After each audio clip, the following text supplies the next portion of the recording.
Hello everyone, welcome back to my channel. आज हम discuss करेंगे कोर्टिकोस्टेरॉइड्स के बारे में। Corticosteroids are one of the most important medication from NCLEX point of view.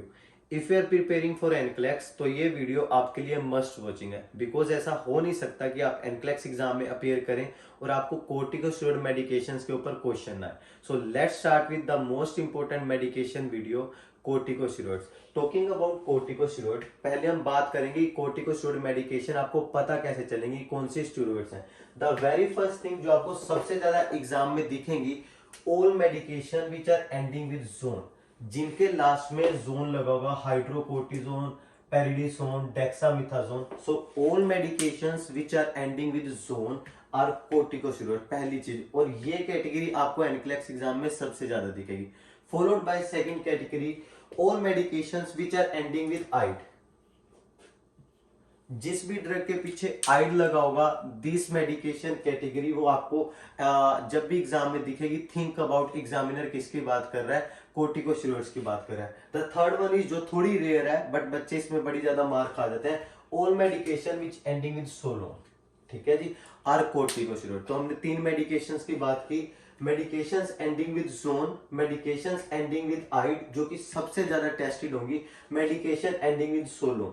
तो जिस भी मेडिकेशंस के पीछे ये लगा होगा, आपको सारी मेडिकेशन से याद रखने की जरूरत नहीं है, जस्ट मेक श्योर करना आपको एंडिंग, आपको निमोनिक याद हो कि कौन सी मेडिकेशंस हमारी स्टेरॉइड्स के अंदर आती हैं।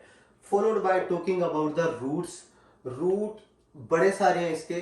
First route is inhaled route. Inhaled route, जब भी रेस्पिरेटरी प्रॉब्लम होगी, corticosteroids are given as inhalers, ठीक है जी। तो अस्थमा में, सीओपीडी में क्लासिकली आपको कोर्टिकोस्टेरॉइड के इनहेलर देखने को मिलेंगे जो कि मोस्ट टेस्टेड है। जब भी हम अस्थमा और सीओपीडी की बात करते हैं तो हम एक लाइन ऑफ सीक्वेंस याद रखते हैं। The first medication is albuterol, second medication is ipratropium bromide, third medication is methyl prednisone, ठीक है जी। That is steroid only. इसके आप क्या करते हैं, पंप यूज करते हैं। सो मेक श्योर करना इनहेल्ड फॉर्म में अस्थमा और सीओपीडी में, रेस्पिरेटरी कंडीशन में अस्थमा के पंप यूज होंगे।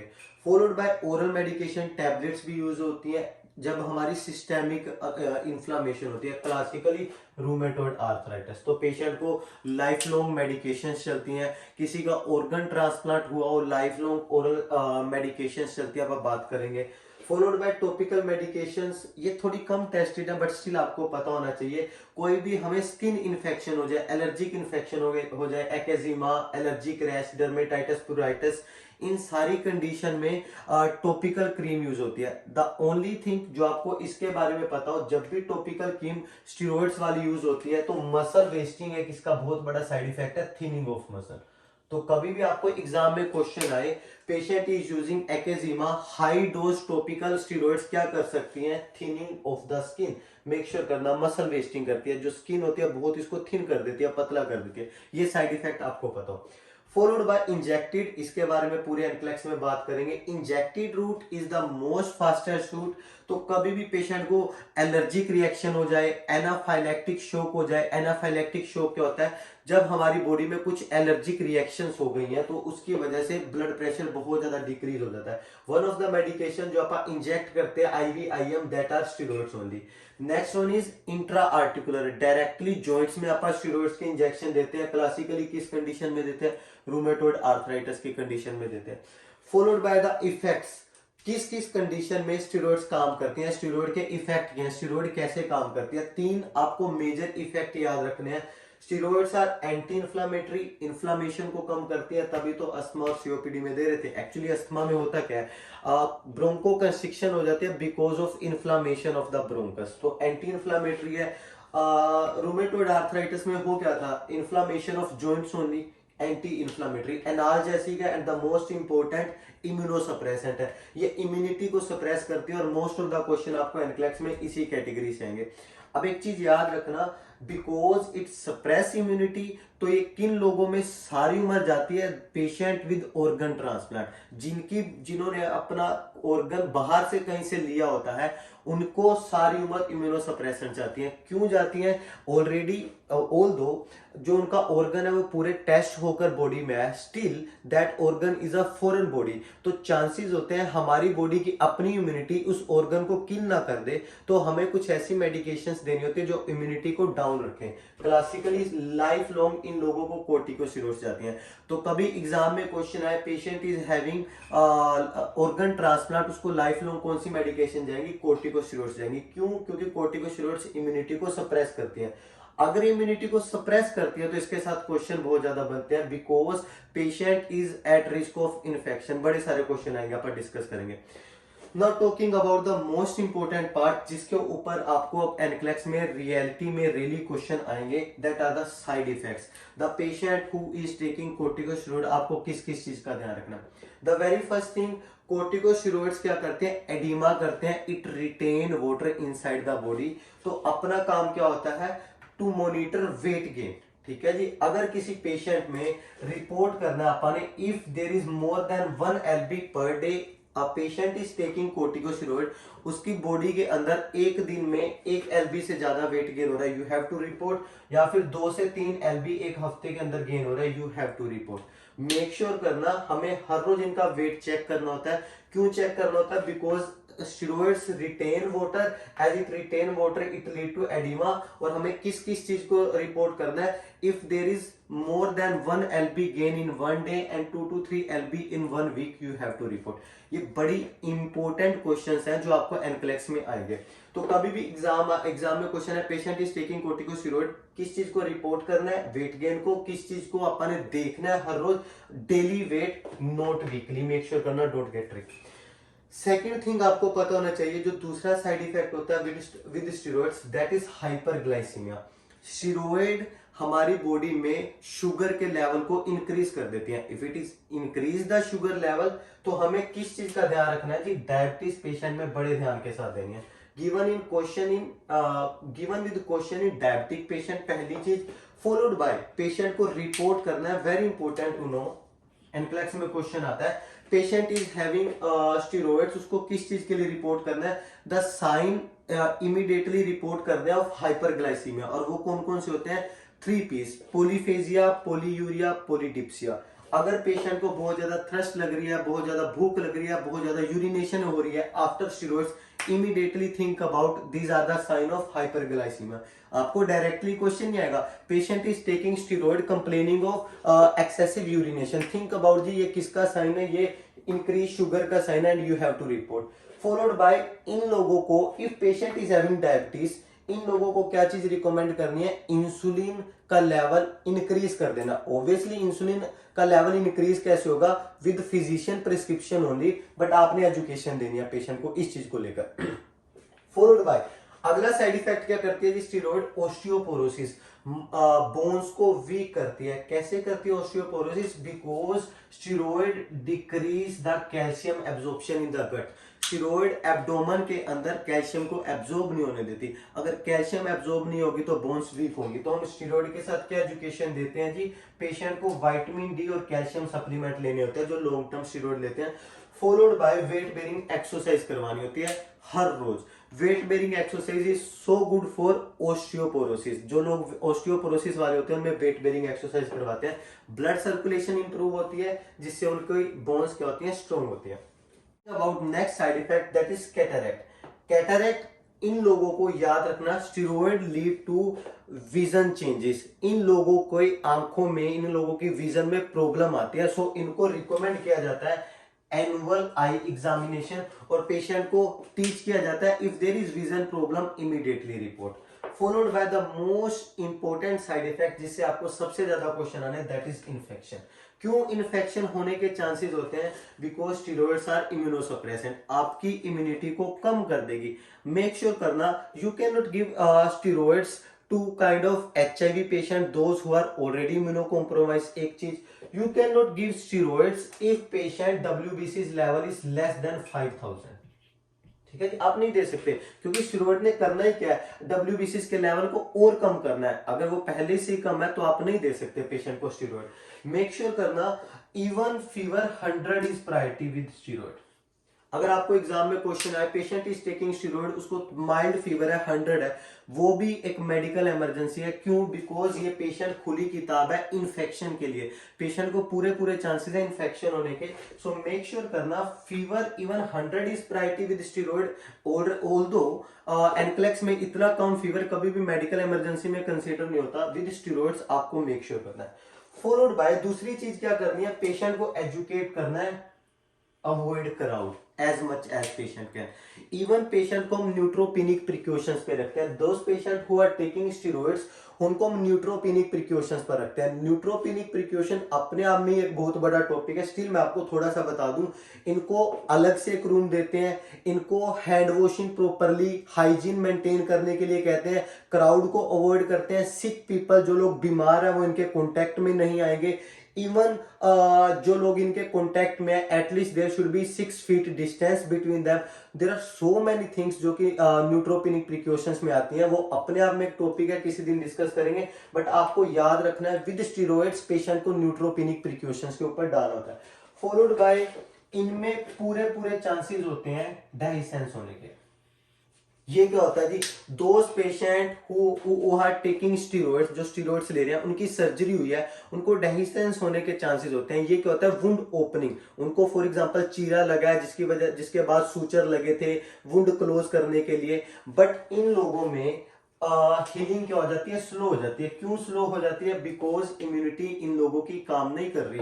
सो मेक श्योर करना they have slow wound healing, they are at risk of dehiscence, यानी कि वुंड ओपनिंग होने के चांसेस होते हैं, तो इनको उसी तरीके से ट्रीट करना होता है। Followed by steroids might lead to insomnia. Steroid हमेशा दिन का कंसेप्ट होता है, रात का नहीं। You can not give steroids at night, why so? Because it lead to insomnia. याद रखना, very important to know, very important to know. Steroid lead to साइकोसिस, मूड चेंज करती है, पेशेंट इरिटेबल होगा, पेशेंट डिप्रेस होगा। Even we have to report, patient को educate करना है कि अगर कोई भी सुसाइडल थॉट्स आए you have to immediately report. याद रखना most of the time examiner side effect में वर्ड यूज करता है साइकोसिस। सो steroids lead to साइकोसिस। Followed by muscle wasting, मैं आपको बता चुका हूं ये किसके साथ होती है जी, टॉपिकल क्रीम्स के साथ। क्या क्या आप एजुकेशन दोगे पेशेंट को, those who are taking steroids? The very first thing, never ever take an empty stomach. You cannot give steroid empty stomach. आपको हमेशा खाने के साथ देनी है। Followed by कॉम्बिनेशन में एंटासिड जाएंगी। अब एंटासिड का मतलब ये नहीं है कि एंटासिड और स्टीरॉयड इकट्ठी जाएंगी, क्योंकि एंटासिड का एक रूल है एटलीस्ट 1 आवर बिफोर और 2 आवर आफ्टर एनी मेडिकेशन, ये किसी दवाई के साथ नहीं जाती। तो एंटासिड पेशेंट को दिन में कभी भी दोगे, those who are taking steroids, ठीक है जी। तो कभी भी स्टीरॉयड एम्प्टी स्टमक नहीं जाएगी, हमेशा खाने के साथ जाएंगी। फॉलोड बाय किसके साथ जाएंगी? Those patient who are taking steroid, उनको एंटासिड देनी जरूरी है। क्यों जरूरी है? Because steroids promote gastric ulcer, peptic ulcers को प्रमोट करती हैं। देखो, can not given in peptic ulcer at it as it increase the risk of ulcer, इसीलिए स्टीरॉयड के साथ एंटासिड जाती हैं जी। फॉलोड बाय हमें मॉनिटर करना होता है इलेक्ट्रोलाइट्स का लेवल, स्पेशली शुगर। क्यों sugar? Because it lead to hyperglycaemia. आपकी और मेरी बॉडी में जब हम स्टीरॉयड लेंगे हमारी शुगर लेवल को इंक्रीज कर देगी steroid. Those patient who are already diabetic जी, उनमें तो बहुत बड़ी हमारी प्रायोरिटी बनती है। सो विद स्टीरॉयड अगर आपको इलेक्ट्रोलाइट्स के ऊपर क्वेश्चन है, आपको मोटे मोटे 3 इलेक्ट्रोलाइट को मेजर करना होता है। शुगर को, फॉलोड बाय सोडियम को। Why so? Because it retain sodiums. With steroid sodium level बढ़ना नहीं चाहिए, क्योंकि अपन ने एक साइड इफेक्ट पढ़ा था, एडिमा होता है स्टीरॉयड के साथ। अगर सोडियम का लेवल बढ़ेगा तो एडिमा और ज्यादा होगा, वाटर रिटेंशन बॉडी के अंदर और ज्यादा होगी। स्टीरॉयड 2 चीजें करती है जी, हाइपरनेट्रीमिया एंड हाइपोकैलीमिया। बॉडी के अंदर सोडियम के लेवल को इंक्रीज करती है एंड पोटेशियम के लेवल को डिक्रीज करती है। तो आपने दोनों चीजों को मेजर करना है। मेक श्योर करना you can not give salt, आप स्टीरॉयड के साथ सोल्ट नहीं दे सकते। Why so? Because salt has sodium. जो पेशेंट सोल्ट लेगा उसकी बॉडी में सोडियम बढ़ेगा, सोडियम ऑलरेडी इन लोगों का बढ़ा हुआ है, तो इनको एडिमा होने के चांसेस होते हैं। इन पेशेंट्स को तीसरा इलेक्ट्रोलाइट इम्बैलेंस होने के क्या चांसेस होते हैं? Hypokalaemia, that could be deadly. Make sure करना आपको हाइपोकैलिमिया के बारे में भी पता हो। Educate this patient to take salt substitute. मैंने क्या बोला जी, सोल्ट नहीं लेना। क्यों नहीं लेना? Because salt contain sodium. Educate this patient to take salt substitute. क्यों? Because salt substitute contain potassium. ये जितना भी सोल्ट सब्स्टिट्यूट लेंगे उतना ही इनकी बॉडी में पोटेशियम बढ़ेगा और ये इनके लिए अच्छा है। Why so? Because with steroid patient का पोटेशियम कम हो जाता है। सो हमें एजुकेट करना है पेशेंट को सोल्ट की बजाय सोल्ट सब्स्टिट्यूट लेना है। Followed bye you can not immediately stop this medication. अगर पेशेंट ऐसी चीज कह रहा है कि जैसे ही मेरे साइन एंड सिम्टम ठीक होंगे मैं इमीडिएटली स्टॉप कर दूंगा, नेवर एवर। स्टेरॉइड्स हमेशा टेपर ऑफ की जाती हैं। टेपर ऑफ का मतलब होता है धीरे धीरे धीरे धीरे धीरे इनकी डोज कम की जाती है, फिर ये बंद हो जाती है। अगर पेशेंट ने स्टेरॉइड को इमीडिएटली स्टॉप कर दिया that might lead to severe side effect like साइकोसिस। ठीक है जी, तो मेक श्योर करना स्टेरॉइड्स ऑलवेज टेपर ऑफ। ऐसी किसी एजुकेशन के ऊपर क्लिक नहीं करना कि पेशेंट कह रहा है कि जैसे ही साइन एंड सिम्टम कम होंगे मैं स्टेरॉइड्स बंद कर दूंगा। Very important to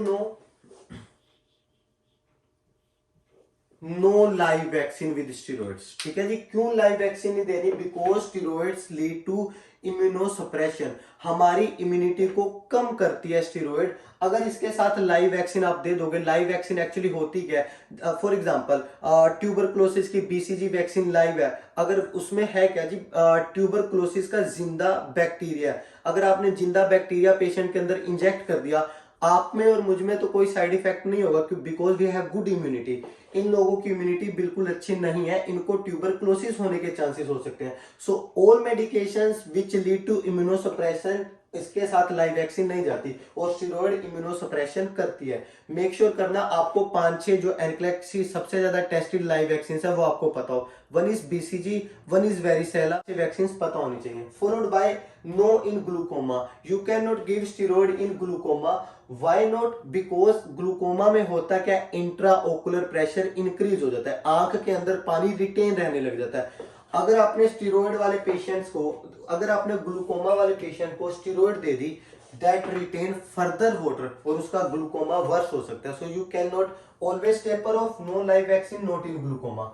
followed by there are certain condition जिसमें स्टेरॉइड्स यूज होती हैं डिसीज कंडीशन के अंदर स्पेसिफिकली, जिसको मैं मेंशन कर दूं। First one is steroids in respiratory condition. Classically asthma और सीओपीडी में स्टेरॉइड किस फॉर्म में जाती है?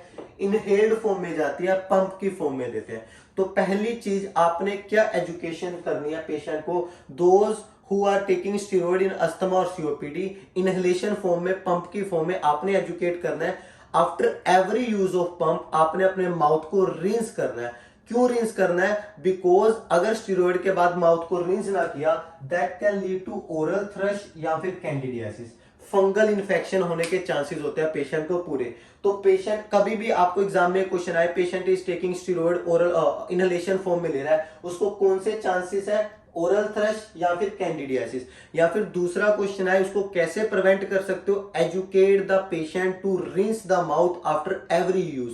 स्टेरॉइड के बाद दो चीजें आपको ध्यान में रखनी होती है स्टेरॉइड पंप यूज करने के बाद, एक तो माउथ रिंस करना होता है आफ्टर एवरी यूज, दूसरा स्टेरॉइड पंप को वॉश करना होता है after every use. Very important to know, क्योंकि जब भी पेशेंट को अस्थमा होता है 3 दवाइयां जाती है। कौन कौन सी? The very first thing emergency drug albuterol है। उसके बाद जब एल्ब्यूटारोल का पंप पेशेंट यूज करेगा उसके साथ टीचिंग होती है wash the pump every weekly. Albuterol का पंप कब वॉश होता है? Every weekly. बट स्टेरॉइड का पंप कब वॉश होता है? Every day. After every use you have to wash the pump. Followed by दूसरी एजुकेशन स्टेरॉइड के साथ आप क्या दोगे? Rinse the mouth after every use, otherwise patient को ओरल थ्रश या कैंडिडियासिस हो सकता है जो कि फंगल इन्फेक्शन है। Very important to know. एक चीज मैं आपको और बता दूं, कई बार एग्जाम में क्वेश्चन आ जाता है भी patient is having asthma, asthma का सीक्वेंस क्या है? सबसे पहली ड्रग हमेशा एल्ब्यूटारोल है, मेडिकल ड्रग। दूसरी मेडिकल इमरजेंसी में देते हैं, दूसरी इप्राट्रोपियम ब्रोमाइड, तीसरी आती है स्टेरॉइड्स। अब कई बार एग्जाम में क्वेश्चन आ जाता है कि मिनिमम कितना गैप होना चाहिए स्टीरॉयड्स के बीच में और एल्ब्यूटारोल के बीच में, क्योंकि एल्ब्यूटारोल एक मेडिकल इमरजेंसी ड्रग है तो सबसे पहले एल्ब्यूटारोल जाएगी। The answer is there should be at least 5 minute gap between albuterol and steroid pump. Albuterol को 5 मिनट कम से कम देने होते हैं to start its work, followed by आप स्टीरॉयड दे सकते हैं, 5 मिनट के अंदर अंदर नहीं दे सकते। उसके बाद steroid in pregnancy, very important to know. कौन सी ड्रग जाती है जी? बीटामिथाजोल।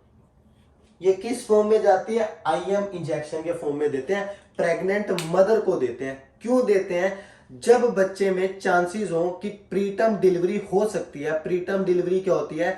Before 37 week of gestation. अब उसमें प्रॉब्लम क्या है? बच्चे के लंग्स मैच्योर नहीं हुए, बेबी कैन नॉट सर्वाइव अगर वो बाहर आ गया, तो उसमें आप क्या देते हैं जी? लंग मैच्योरिटी के लिए स्टीरॉयड्स देते हैं। कैसे देते हैं? मदर को आईएम इंजेक्शन देते हैं।